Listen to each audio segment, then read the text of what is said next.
Efésios 4, 17 e 18, a palavra de Deus, ela diz assim: isto, portanto, digo e no Senhor testifico, que não mais andeis como também andam os gentios na vaidade dos seus próprios pensamentos, obscurecidos de entendimento, alheios à vida de Deus, por causa da ignorância em que vivem, pela dureza do seu coração. Vamos ter uma palavra de oração. Pai, mais uma vez te damos graças a Ti por esse tempo, Pai, que vamos passar aqui mais uma vez meditando na Sua palavra. Pai, precisamos que Tu tragas luz aos nossos corações, iluminando as nossas mentes, para que a Tua palavra, Pai, possa ser aberta para nós. Que seja, Pai, um tempo de céus abertos. Seja um tempo, Pai, que o nosso coração, que desde a nossa meninice estava alienado de Ti, ele venha hoje, Pai, se lembrar daquilo que era e daquilo que nós somos em Cristo hoje. E como Tu desejas que nós andemos. Fala com cada um de nós, tira as vendas dos nossos olhos, nos dê uma memória boa, uma memória fértil, uma memória fecunda, para que a gente possa ser trabalhado pela Tua palavra e reter o cabeça que é Cristo. Que tudo aquilo que nós viemos falar, Pai, seja dirigido pelo Teu Espírito. Fala conosco, Pai, nesta noite. Em nome do Senhor Jesus nós oramos. Amém. Queridos irmãos e irmãs, esta aqui era uma situação que nós até então andávamos antes de ter uma experiência muito real e genuína com o nosso Senhor Jesus Cristo. Paulo, ele está aqui pelo Espírito testificando que não é para nós mais andarmos como também andam os gentios. Por que Paulo está dizendo isso? Porque, irmãos, ele está dizendo isso porque o Espírito Santo, ele conhece o nosso coração. Ele sabe que se deixarmos nós sozinhos, por isso que é importante estarmos reunidos, se formos deixados a sós, o nosso coração, irmãos, que ele é muito perigoso. Eu acho que uma arma mais perigosa que existe na face da terra é o coração do homem. O coração do homem é um coração enganoso. Nós não conhecemos o nosso coração. Por isso que sempre vale a pena nós orarmos da seguinte maneira: Senhor, sonda o nosso coração. Vê se há em nós algum caminho que nós estamos andando que não Te agrade e nos conduz por um caminho de retidão, por um caminho reto, que nós estejamos nos trilhos da Tua palavra. Porque o Espírito Santo, irmãos, ele não vai trabalhar fora do trilho da palavra dele. Por isso que a exortação de Hebreus é: olhando firmemente para Jesus, autor e consumador da fé. Quando nós olhamos para Cristo, o nosso andar vai ser um andar vitorioso. O nosso andar vai ser um andar de sucesso espiritual. E por que não dizer também material? Porque, segundo o salmista, ele diz o seguinte: é para nós meditar no livro, na lei deste livro, de dia e de noite. Para quê? Para que te vá bem e você seja bem sucedido naquilo que você realizar. É uma vitória certa, porque muitas vezes em muitos projetos não é assim. Nós projetamos, nós elaboramos um projeto tão perfeito e nós começamos a avançar nesse projeto, começamos bem no trilho, mas nós começamos por sugestões de outras pessoas a sair um pouquinho desse trilho e depois nós vamos dar com o nosso burro nos brejo. Precisamos, irmãos, estar nesse trilho. Quando o Senhor está em nosso negócio, Ele sempre vai nos dirigir para um negócio muito maior, que é cada dia mais conhecendo o Senhor, conhecendo o Senhor. Quanto mais nós nos envolvemos com o Senhor Jesus, mais o nosso andar vai ser um andar adequado. Vai ser um andar quando as pessoas vão olhar para nós, vão dizer: não, aquela pessoa era diferente. Se aquilo é ser cristão, eu quero ser cristão também. Imagina só, irmãos, eu às vezes fico pensando, como tem sido o nosso testemunho. Não é para nós darmos testemunhos, como tem sido o nosso testemunho da porta para fora da nossa casa. Como tem sido, como que as pessoas nos veem. Você já parou para pensar nisso, irmãos? Será que eles estão vendo um andar cristão? Será que nós exalamos o bom perfume de Cristo, aquele cheiro agradável? Porque o bom perfume de Cristo em nós é o que o Pai, Ele aspira como um cheiro muito agradável. Tão bom você sentir o cheiro do filho, né? Eu às vezes quando pego um bebê no colo, a primeira coisa que eu faço é dar um cheirinho ali, aquele cheirinho de bebê, aquele cheirinho gostoso. Eu penso que é assim que o Pai nos cheira, porque o Pai cheira os seus filhos, e nós somos para com Deus o bom perfume de Cristo. Que lindo que é isso, já pensou?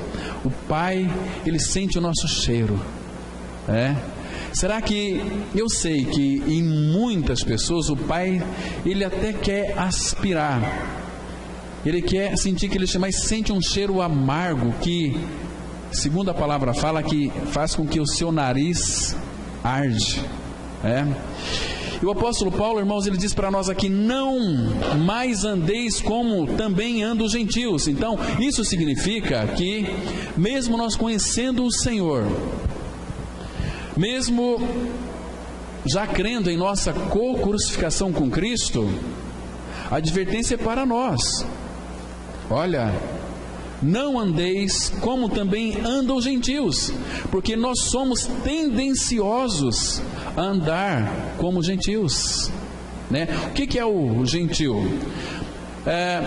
Os judeus, aqueles que nasceram lá em Israel, mas a Bíblia diz que judeu não é, espiritualmente falando, não é aquele que nasceu em Israel. Eles, por uma questão de nascimento, são judeus, mas o judeu é aquele que é habitado pelo judeu, que é o nosso Senhor Jesus. Quando Ele habita em nós, quando nós cremos em nossa co-crucificação com Ele, Ele passa a habitar dentro de nós, e Ele, irmãos, faz de nós um verdadeiro israelita. Então, a advertência aqui é tão clara: não mais andeis como também andam os gentios. Agora, como que anda os gentios? Ele vai dizer o seguinte: na vaidade dos seus próprios pensamentos. Os gentios somos nós aqui, que nascemos aqui no Ocidente, Então, como que andam os gentios? Os gentios são homens e mulheres que não nasceram de novo, são gentios. E os gentios, a Bíblia diz que eles andam na vaidade dos seus próprios pensamentos. Essa palavra aqui, vaidade, ela significa como que uma bolha de sabão. Se você ler, por exemplo, o livro de Eclesiastes, você vai ver ali que muitas vezes o pregador vai falar: isto é vaidade de vaidades de vaidades, Vaidade é aquela bolha de sabão que quando você assopra ela nasce colorida, bonita, com aquelas luzes, mas quando você toca nela, ela explode, acabou. Então, vaidade dos seus próprios pensamentos, Irmãos, uma coisa que nós temos que sempre analisar é esta aqui: os nossos pensamentos, os teus pensamentos, aproxima você de Deus ou afasta você de Deus? Quais são os seus pensamentos com relação aos seus filhos, sua esposa, seus amigos, seus irmãos? Qual o seu pensamento com relação ao Pai? Qual é o seu pensamento com relação a Cristo? Porque, irmãos, quando nós pensamos no Senhor, significa que nós estamos meditando na palavra. Quando nós meditamos na palavra, acontece algo tão extraordinário. A Bíblia vai dizer que quando nós contemplamos o Senhor, Salmo 34, quando nós contemplamos o Senhor, a Bíblia diz que nós somos iluminados. O nosso entendimento, ele é aberto, ele é iluminado. Por isso que existe neste mundo trevas. Quando a palavra fala trevas, o que ele está querendo dizer? Trevas significa escuridão. A palavra escuridão é ignorância com relação à luz da verdade da palavra de Deus. Quando uma pessoa ela está em trevas, significa que ela não tem entendimento espiritual nas Escrituras Sagradas. Ela está em trevas, ela está também na ignorância, porque literalmente, quando o sol está a pino, meio-dia, a claridade é muito grande, mas as pessoas que não têm o seu entendimento iluminado, elas estão em trevas em pleno meio-dia, com aquele sol lindo, maravilhoso. Está em trevas, né? Porque logo em seguida ele diz o seguinte: obscurecidos. Tem uma outra versão que diz assim: entenebrecido. Ou seja, entenebrecido é entendimento em trevas. Uma pessoa que ela tem o seu entendimento em trevas, ela não consegue ver o Senhor, não consegue contemplar o Senhor. Por isso que, para que ela tenha um entendimento genuíno, real, visão espiritual, ela precisa de nascer de novo. Porque nós podemos ser mestres de Bíblia, mas sem o entendimento espiritual, nós somos trevas. Nós vamos explicar para as pessoas, pregar a Bíblia para as pessoas, mas somente isso. E nós não vamos tocar vida nas pessoas, porque nós estamos em trevas. Estão compreendendo? Por isso que aquele mestre em Israel, chamado Nicodemos, ele foi ter com Jesus de noite. Ele sabia muitas coisas a respeito de Jesus. Saber a respeito de Jesus, o mundo inteiro sabe. Nicodemos, ele foi ter de noite com Jesus e disse para Jesus assim: mestre, sabemos que você veio da parte de Deus, porque ninguém pode fazer esses sinais que tu fazes se Deus não estiver com ele. Sabia muitas coisas, ele sabia tudo de Bíblia, porque ele era mestre em Israel. João 3, versículo 10, vai dizer que Jesus fala para ele: tu és mestre em Israel e não compreende e não sabes estas coisas? Então, Nicodemos, ele tinha o seu entendimento entenebrecido, obscurecido, estava totalmente em trevas.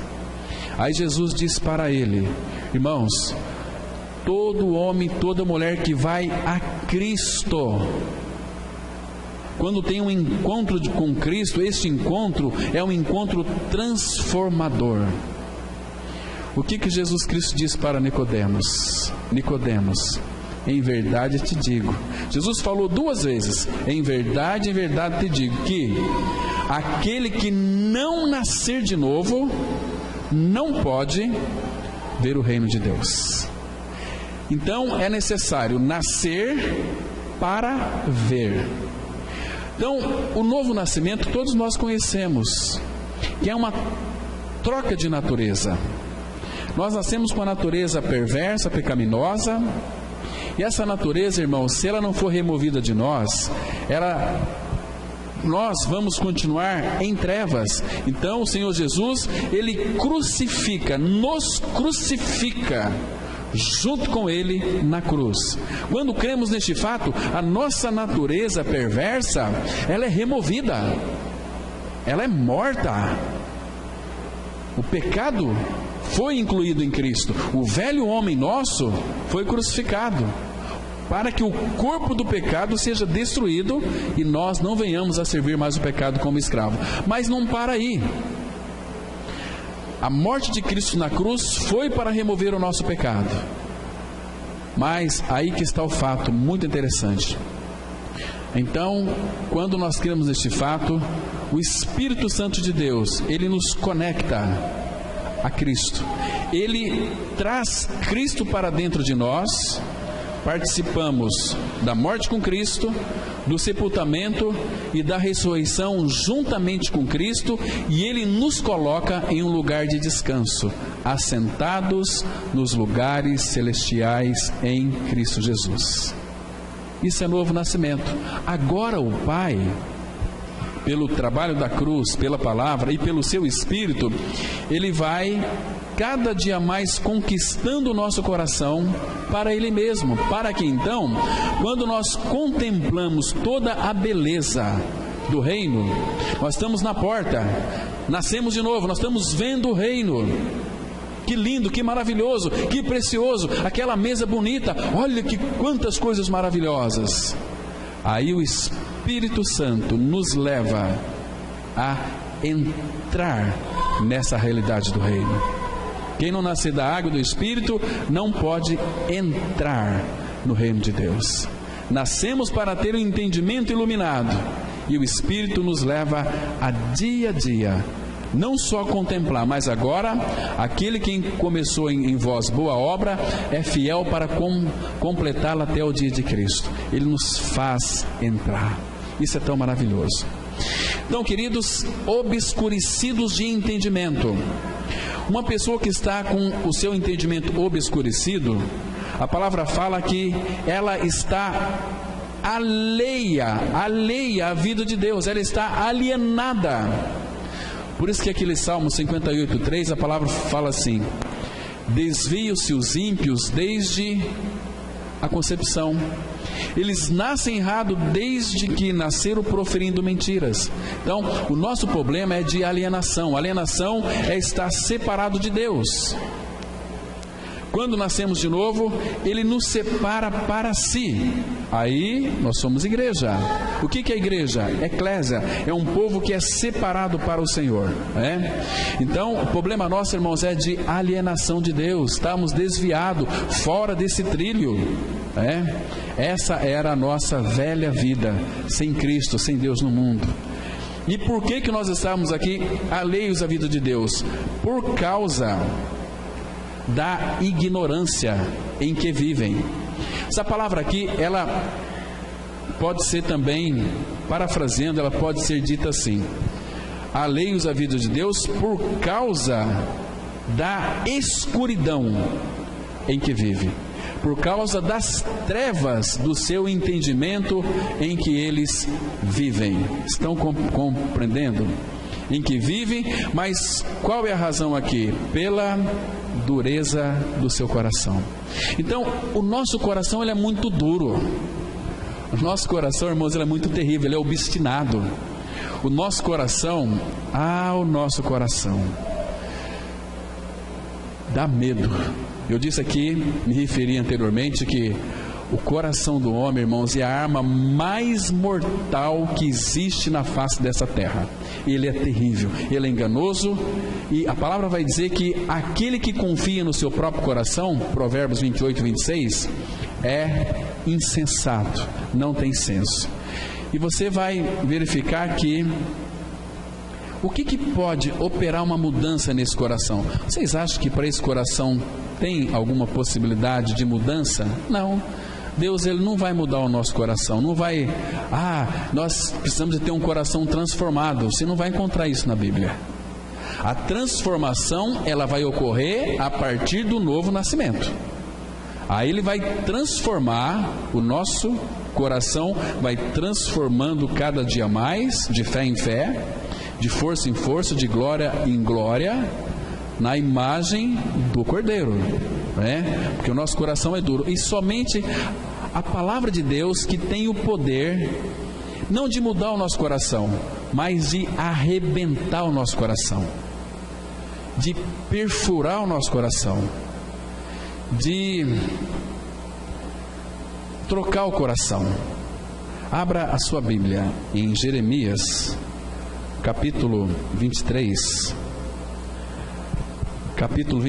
versículo 29. Esse aqui é o remédio para um coração. Presta atenção aqui. Jeremias 23, versículo 29. A palavra lá aqui, ela expressa uma verdade tão preciosa. Em primeiro lugar, ele diz assim: olha, não é, Jeremias 23, 29, não é a minha palavra fogo, diz o Senhor, e martelo que quebra a pedra. Não é a minha. Primeiro que você tem que entender que a palavra de Deus, ela é fogo. Irmãos, lendo esse versículo, nós entendemos que o ímpio, o perverso, ele não consegue suportar ou ficar na congregação dos justos, daqueles que foram justificados, porque a palavra de Deus, ela não é fogo. O que o ímpio é? A Bíblia diz, se você olhar no Salmo 1, ela vai dizer que o ímpio é palha. A palavra queima o ímpio. A palavra, ela bate no ímpio, e o ímpio não aguenta essas marteladas da palavra de Deus. Não vai aguentar. Ele vai ser queimado, ele vai ser destruído, ele vai sair da reunião da igreja morrendo de vergonha, totalmente queimado, totalmente assado e com seu coração ferido pelo martelo da palavra de Deus, porque ele diz aqui também, a minha palavra é fogo, diz o Senhor, e martelo que esmiuça a penha, martelo que quebra a pedra. Por isso que nós entendemos que Ezequiel 36, 26 fala assim: tirarei de vós o coração de pedra. O coração nosso é de pedra, é duro, mas pelo trabalho da cruz, trabalho da palavra, imagina o martelo batendo na pedra, só que as pessoas não querem ouvir a verdade. A verdade, ela bate até quebrar a pedra, até esmiuçar plenamente, totalmente a pedra. A pessoa fica desnuda. Miserável homem que sou, quem me livrará do corpo desta morte? Mas todo aquele que passa pela cruz, do outro lado tem uma vida de ressurreição. Do outro lado você vai encontrar o Espírito Santo de Deus falando para você de uma pessoa que é vida, que é Cristo, e que nós vamos andar por Ele. Estão compreendendo, irmãos? Então, em várias passagens da Bíblia nós vamos perceber que o Espírito Santo, ele sempre vai comparar a nossa vida como uma caminhada, né? Se vocês, por exemplo, Enoque, em Gênesis 5, 24, a palavra fala que andou Enoque com Deus e já não era, porque Deus o tomou para si. A vida do cristão é uma vida de caminhada, não alienado do seu Senhor, mas junto com Ele. Vocês se lembram, irmãos, quando o Senhor Jesus estava aqui na face da terra, qual que era a resolução dele? Ele tinha uma resolução intrépida na sua face de ir para Jerusalém para ser crucificado. Ele veio para fazer uma obra. Então ele fez essa obra e nos incluiu no seu sacrifício. Nós aqui também temos que ter uma resolução. Jesus, ele foi para Jerusalém para ser crucificado e morto, e isso que aconteceu. Queridos, para onde que você está caminhando? A nossa caminhada, a exemplo do nosso Senhor, também é para Jerusalém. A nossa caminhada é no trilho da cruz que vai nos levar a Jerusalém celestial.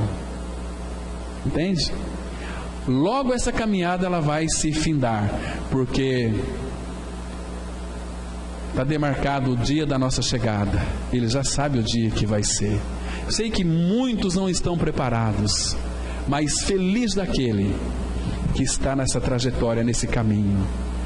Irmãos, nós estamos caminhando para Jerusalém celestial. Abra sua Bíblia em Hebreus capítulo 12.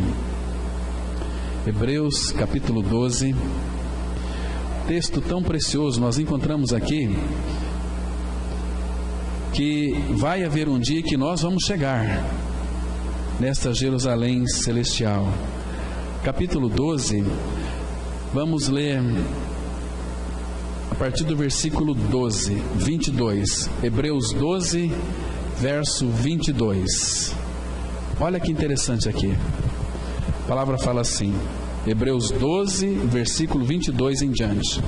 Mas tende chegado ao monte Sião, a cidade do Deus vivo. Olha a palavrinha aqui. A Jerusalém, não a terrena, mas a Jerusalém celestial. Tende chegado.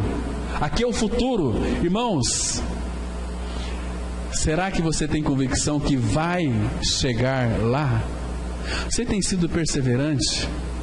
Porque a vida cristã é uma vida doutrinária. Perseveravam na doutrina dos apóstolos. E eles tinham uma doutrina, irmãos, tão preciosa. Era Cristo. Cristo era a doutrina deles. Eles eram seguidores do Cordeiro, por onde o Cordeiro ia. Eles estavam com o Cordeiro. Eles não satisfaziam as suas próprias vontades, mas a vontade do Cordeiro. Às vezes nós esquecemos aquele versículo, né? 2 Coríntios 5:15. E ele morreu por todos, para que os que vivem não vivam mais para si mesmos, mas para aquele que por eles morreu e ressuscitou. Então, se nós vivemos para Ele, por que nós muitas vezes ficamos tão comprometidos com as nossas coisas? Então, amados, chegastes a Jerusalém celestial. O que mais nós vamos encontrar lá? A incontáveis hostes de anjos e a universal assembleia e igreja dos primogênitos arrolados nos céus, escritos nos céus. Que lindo! Imagina esse dia. Vai acontecer, meu irmão. Vai acontecer, minha irmã. E o que mais que nós temos aqui? E a Deus, o juiz de todos, e aos espíritos, eu e você, e aos espíritos dos justos aperfeiçoados. Você entende porque muitas vezes você tem uma vida de sofrimento e você não compreende? Você não entende porque muitas vezes Deus coloca pessoa chata perto de você? Para você ser aperfeiçoado, para você amar, para você perdoar, para você ser um santo, ser uma santa, porque Ele lhe capacita. Nós temos a suficiência de Cristo. Ele habita em todo aquele que foi crucificado com Ele. Senhor Jesus, irmãos, habita em nós. Ele está nos aperfeiçoando. Ele vai criar circunstâncias para andarmos com Ele. Um andar santo, um andar reto, um andar justo. Estão me compreendendo? Que precioso que é isso. Então aqui, dos justos aperfeiçoados. E o que mais? E a Jesus. Olha como Ele condescende conosco. Queridos, isso aqui faz meu coração se alegrar demais, porque aqui tinha que estar primeiro Jesus aqui, mas tem chegado ao encontro com Cristo, mas Ele condescende, o nome de Jesus está lá embaixo.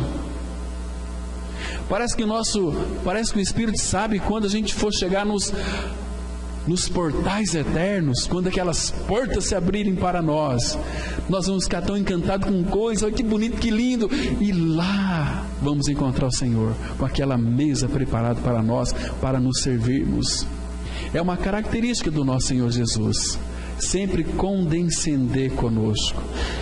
Falamos aqui na quarta-feira, que Jesus, Ele condescende, Ele se rebaixa a nós, né? No mesmo nível. Primeiro, a encarnação foi algo extraordinário.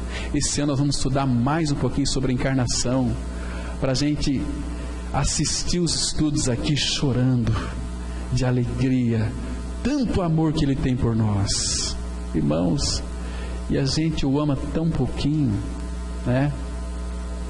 Ele condescende. Então, quando Jesus condescende, o que isso significa? Significa, irmãos, que Ele se rebaixa tanto por causa de nós. Lembra, nós falamos aqui na quarta-feira que quando aqueles discípulos chegaram daquela pesca, quando o Senhor Jesus ressuscitou dentre os mortos, eles não pescaram nenhum peixe. Quando Jesus falou: vocês têm alguma coisa para comer? Senhor, pescamos a noite inteira, não pegamos nenhum peixe. Aí Jesus disse assim: ó, lançai a rede.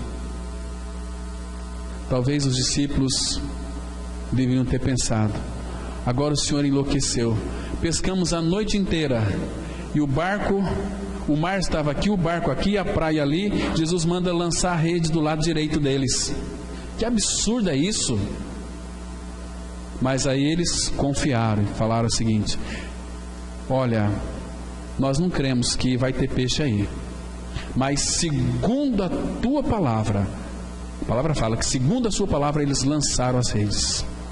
E quando lançaram as redes, começaram a puxar, o Senhor Jesus mandou para lá 153 peixes grandes, e as redes não se romperam. Aí sabe o que o Senhor Jesus fala para eles? Dai-me aí alguns peixes que vocês apanharam para mim assar aqui nesse braseiro. Queridos, ele sim, foi o Senhor que mandou os peixes para lá, e Jesus fala: isso é condescender. Dai-me aí uns peixinhos que vocês apanharam para mim assar aqui, para a gente comer junto. Que Senhor incrível. Ele fala assim: Jesus é a luz do mundo, diz lá em João 8. Eu sou a luz do mundo. Então, quando nós cremos em nossa morte e ressurreição com Ele, Ele condescende, passa esta honra para nós. Ele diz assim: vós sois a luz do mundo.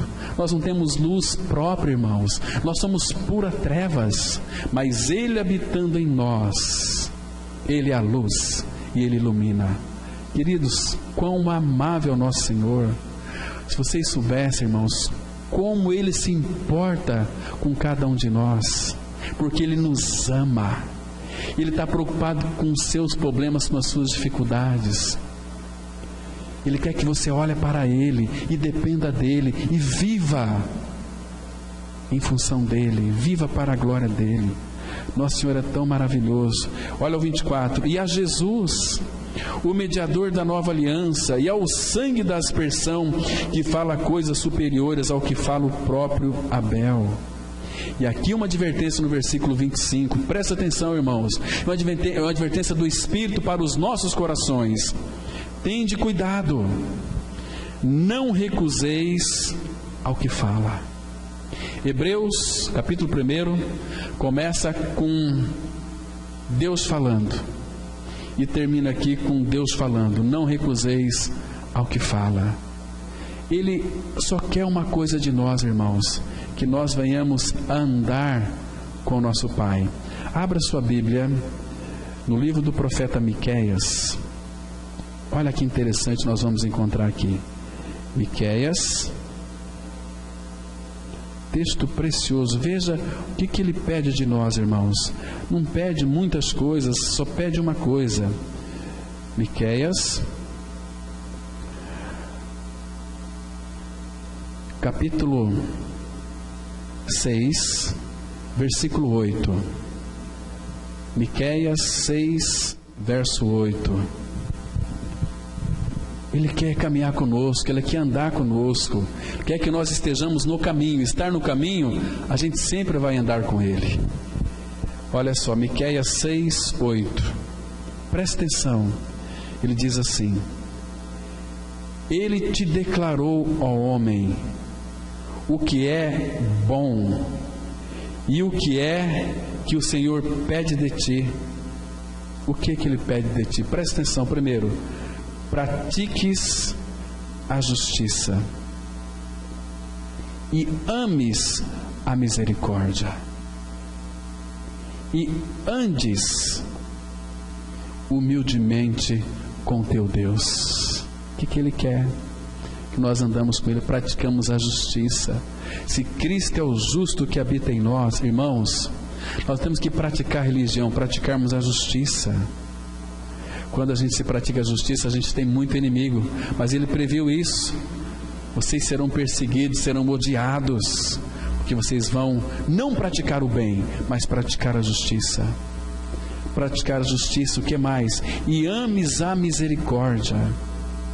Nós, irmãos, temos olhado com dureza. Nós temos apontado o nosso dedo na cara dos nossos irmãos. Ames a misericórdia. Misericórdia, essa palavra é o Deus misericordioso. misericórdia, o coração de Deus alcançando eu e você que somos miseráveis por natureza. E por que Ele pede para nós amar a misericórdia? Porque antes de conhecermos o Senhor, irmãos, abra lá em Efésios, carta de Paulo aos Efésios, capítulo 2. Olha que lindo esse texto aqui. Esse texto aqui nos faz chorar de alegria, porque é um texto tão bom, tão precioso, tão lindo, tão glorioso. Esses versículos nós não podemos esquecer nunca. Eu vou ler a partir do verso 1, Efésios 2, 1, diz assim: Ele, claro, nosso Senhor, vos deu vida. Não tem que comprar, Ele te deu vida. Ele vos deu vida, estando, olha a nossa condição aqui, irmãos, estando vós mortos nos vossos delitos e pecados. Uma pessoa que ainda não creu na sua morte com Cristo, ressurreição com Cristo, ela está espiritualmente morta. Ela é um cadáver ambulante que está andando aí pelas ruas de Sidrolândia. É um cadáver morto que é sustentado pelo sangue, que a vida da alma está no sangue. É um cadáver em putrefação. Logo vai para a sepultura, acabou, e a pessoa vai perecer eternamente pela sua ignorância. Irmãos, quando nós sabemos a verdade e não praticamos a verdade, tem alguma coisa errada conosco.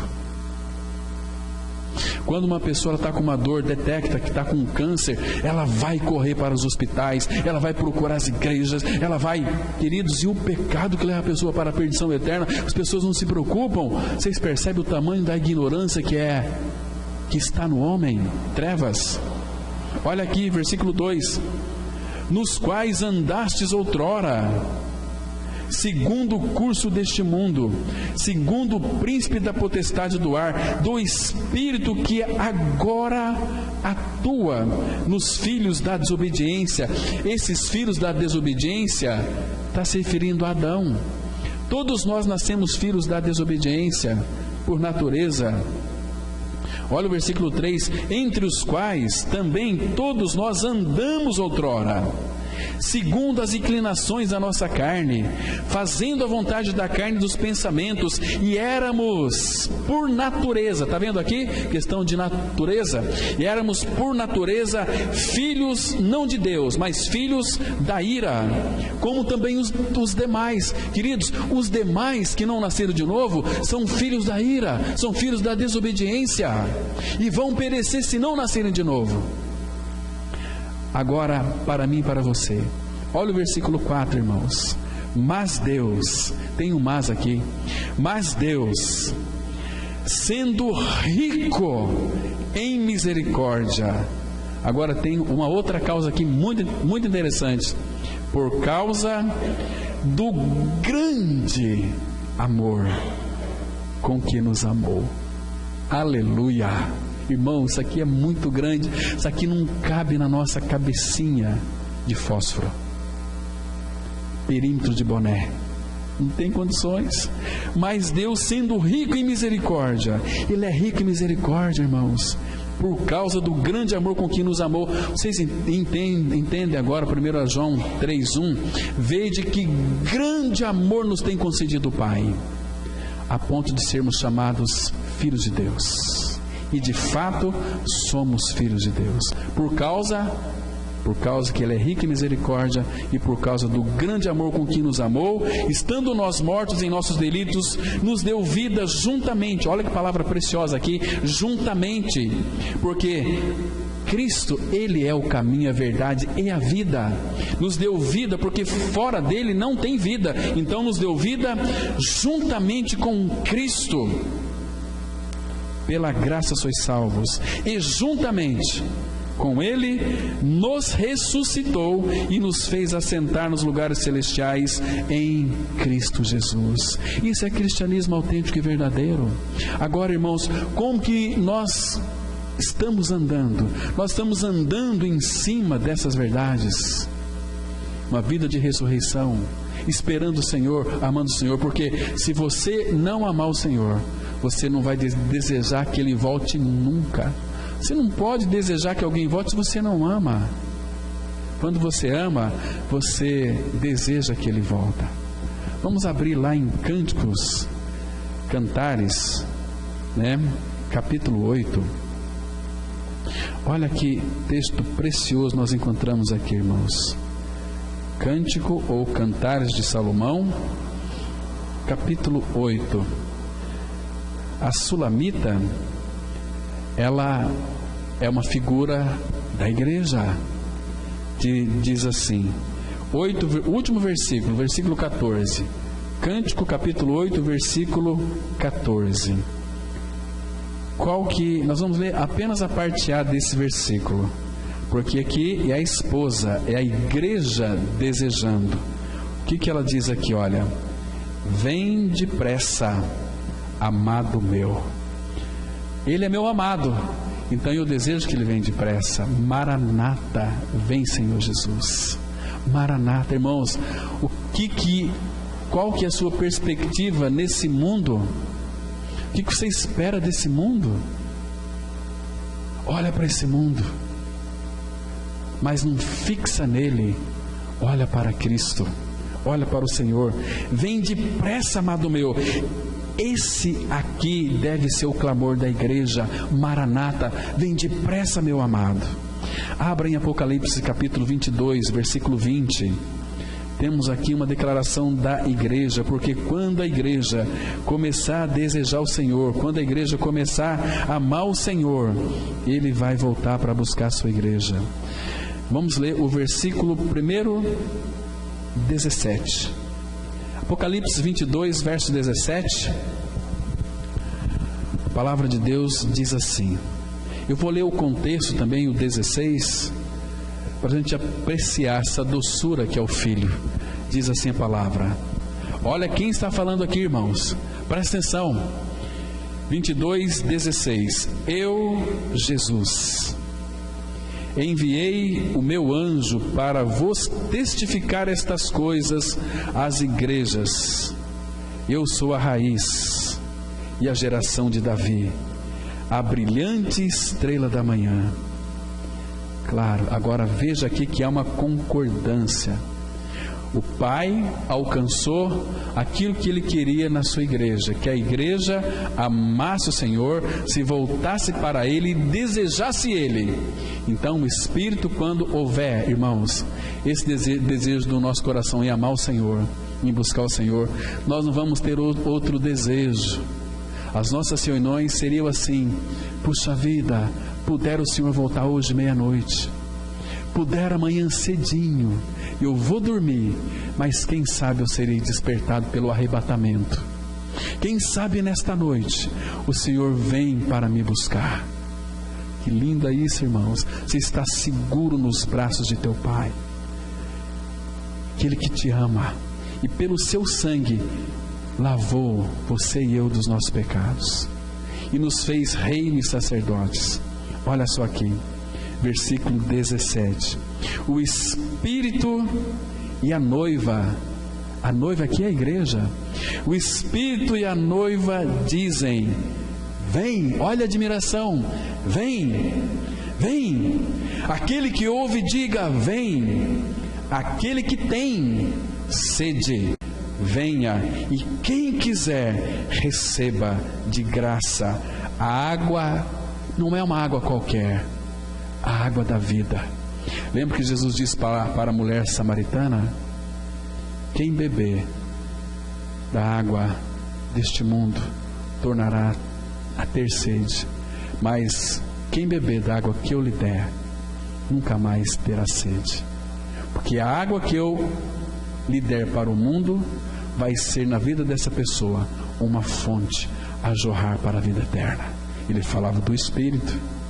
Irmãos, então é imprescindível que nós, todas as manhãs, falamos muito hoje sobre o maná, que façamos essa oração: Pai, Pai, enche-me com o Espírito Santo, aumenta a minha fé.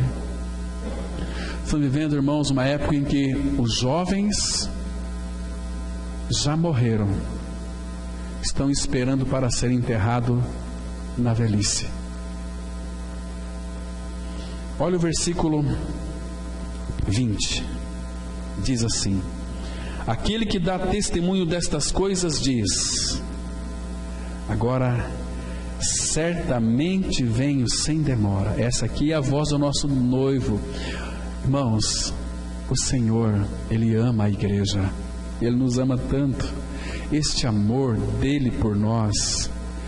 Lembra quando João, ele sempre falava assim: eu sou aquele a quem o Senhor amava. E ele era muito amado pelo Pai.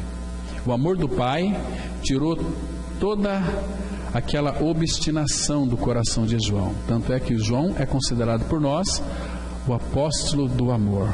Mas João, antes de conhecer o Senhor, ele não tinha nada de amor. Quando o Senhor Jesus foi para os samaritanos não o receberam. Aí João fez uma sugestão para Cristo: Senhor, o Senhor quer que nós rogamos que caia fogo do céu e consuma todos? Aí Jesus vira para João e diz assim: João, você não entendeu nada. Eu não vim para destruir as almas dos homens, eu vim para salvá-las. Estou aqui, eu sou o Salvador, eu sou a salvação. Irmãos, aquele que dá testemunho destas coisas diz: certamente venho sem demora. Amém. Vem, Senhor Jesus. Essa pergunta, irmãos, se nós amamos o Senhor, ela é muito intrigante, porque às vezes nós amamos só de boca. Você ama o Senhor? Eu amo. Às vezes nós não amamos. Nós temos que ir para o nosso quarto e falar assim para o Senhor: Senhor, eu não sei se eu te amo. Para amar o Senhor nós temos muita dificuldade, porque qual que é a evidência de que nós amamos o Senhor? É quando nós amamos os nossos irmãos. Estão me compreendendo? Se nós amamos o Senhor, automaticamente vamos amar os nossos irmãos. A gente se vê uma vez por semana, duas. Quando se ama de verdade, quer estar sempre junto. Assim vai ser na glória, porque o Pai não quer mais ninguém apartado dele, unidos com ele. 1 João, aqui, primeira carta, João, estamos aí pertinho. 1 João, vamos ler um versículo aqui. 1 João, capítulo 4, versículo 7. 1 João 4, versículo 7. Olha como começa dizendo esse versículo: amados. Sabe por que essa palavra está aqui? Amados, porque Deus, o Pai, quer que nós saibamos que somos amados pelo Pai. Amados, você é amado. Você é amado. Apesar da sua maldade, da sua ruindade, apesar da nossa estupidez, apesar das nossas desonestidades, nós somos amados. Amados, amemo-nos uns aos outros, porque o amor procede de Deus, e todo aquele que ama é nascido de Deus e conhece a Deus. Olha que texto. Irmãos, será que nós não temos vergonha quando nós não amamos nossos irmãos? E depois nós dissemos assim com a maior cara de pau: eu amo a Deus, mas não ama seu irmão. É evidência que você não ama a Deus. Tem saudade do seu irmão? Eu vim lá de aqui da Uana, mas olha, confesso que eu estou com vontade de voltar para lá, para estar mais com meu irmãozinho Leandro. Que legal, irmãos. Que gostoso, que precioso. Como é bom amar. Outros irmãos ali também. Fica aqui para estar conosco amanhã. Foi hoje de manhã, eu falei: não posso. Mas estou indo, mas o coração fica. Entende? Amar os irmãos. Gostoso.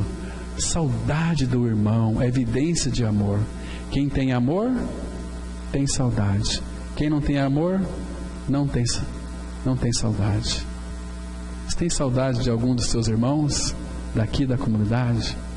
Bem pequena. Você não sente falta quando o irmão ou irmã não está na reunião? Por que não está?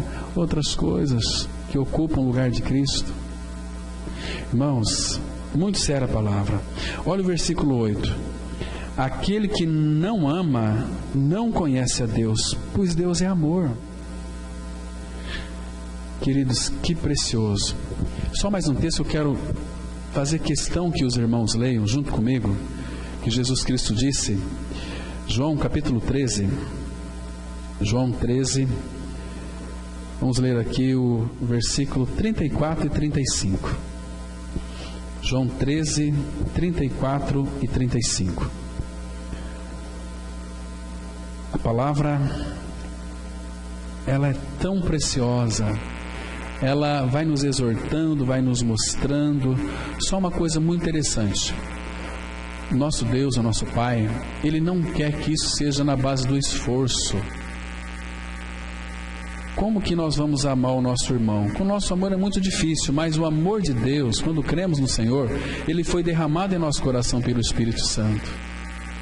Quando Ele nos dá um mandamento, Ele nos supre de tudo. Ele fala assim, Jesus falou para os discípulos e para mim e para você: novo mandamento vos dou. Irmãos, desde o Antigo Testamento até aqui, Ele não fala de outra coisa a não ser de amor. Amor, amor, novo mandamento vos dou. Mas eu não gosto de mandamento. Mas isso aqui é um mandamento de amor. Novo mandamento vos dou, que vos ameis uns aos outros, assim como eu vos amei. Como que Cristo nos amou? Ele nos amou totalmente. Nos amou totalmente. Nos amou até o fim. Significa amar totalmente. Então, assim como eu vos amei, que também vos ameis uns aos outros. Agora, olha o 35. Nisto conhecerão todos que sois meus discípulos, se tiverdes amor uns aos outros. Irmãos, e como tem que ser este amor, irmãos? Vamos dar um pulinho. Romanos capítulo 13, versículo 9 e 10. Romanos 13, versículo 9 e 10. Vou ler o 8 também. Romanos 13, 8, 9 e 10. A palavra de Deus, ela diz assim, olha, Romanos 13, 8, 9 e 10. A ninguém fiqueis devendo coisa alguma, exceto o amor, que vos ameis uns aos outros. Nós estamos em dívida. Todos nós somos devedores deste amor. Por mais que você ame seu irmão, você nunca vai pagar este amor pelo seu irmão. Sabe por quê? Porque Pedro vai dizer, seja o amor constante. O amor de Deus é um amor infinito. A gente ama, ama, ama, ama e nunca vamos pagar esse amor, porque esse amor não tem como pagar. Quanto mais você ama, mais você será e terá retribuição. Pois quem ama o próximo tem cumprido a lei. Eu tenho que guardar os mandamentos, tem que cumprir as leis? Não, você tem que amar o próximo. Quem ama seu próximo tem cumprido a lei. Olha só, você entende a graça aqui nisso, irmão? Versículo 9. Por isto, não adulterarás, não matarás, não furtarás, não cobiçarás. E se há qualquer outro mandamento, tudo nesta palavra se resume: amarás o teu próximo como a ti mesmo. Que lindo, irmãos! Aí fica muito fácil. Mesmo sendo aparentemente fácil, muitos não conseguem, porque não são habitados pelo Senhor. É uma vida que é dirigida por mim mesmo. Essa não vai amar. Essa vai tentar praticar o cristianismo, mas sem vida. E a vida governa todas as coisas. Essa palavra que é de Deus, ela tem que nos espancar, irmãos, para a gente aprender a lição. Que lição difícil? Amar o meu irmão. Versículo 10. O amor não pratica o mal contra o próximo, de sorte que, de novo, o cumprimento da lei é o amor. Está vendo, irmãos? Que coisa linda.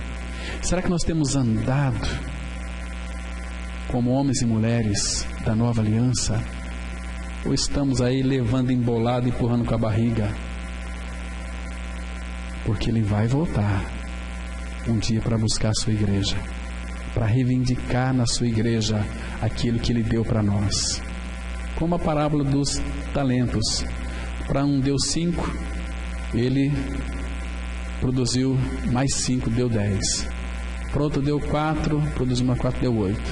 Para aquele que deu 1, ficou com medo e enterrou. O Senhor cobrou dele depois. O amor dele está em nós. Então qual que é a dificuldade de amar? Ama seu irmão. Fala, olha aqui, irmão, essa semana, quarta-feira, vou na tua casa tomar um tereré. Quero falar de uns assuntos muito gostosos. Quero compartilhar Cristo. Às vezes a gente vai na casa do irmão, né, para ter comunhão com o irmão. Aí traz aquela pizza, a gente senta em volta da mesa. Aí comemos e falamos do nosso trabalho, falamos da dificuldade, falamos um monte de coisa. Isso não é comunhão. Irmãos, se 2 ou 3 não estiver reunido em nome de Jesus, Ele não está presente. Não tem comunhão nenhuma. A nossa comunhão, com quem que é a nossa comunhão, irmãos? É com o Pai e com seu Filho. Se é comunhão com o Pai e com o Filho, o nosso coração tem que estar cheio do Espírito, cheio de Cristo. Porque a boca fala do que está cheio o coração. Então quando você fala, vai falar o que teu coração está cheio. Uma amiga vai te visitar, você vai mostrar o novo batom que você comprou, um novo esmalte, um novo carro. Você vai visitar um irmão lá, ó, meu novo livro aqui, esse livro é uma benção, irmão. Cadê Cristo? Vamos compartilhar Cristo. Cristo, Cristo, Cristo. Amém?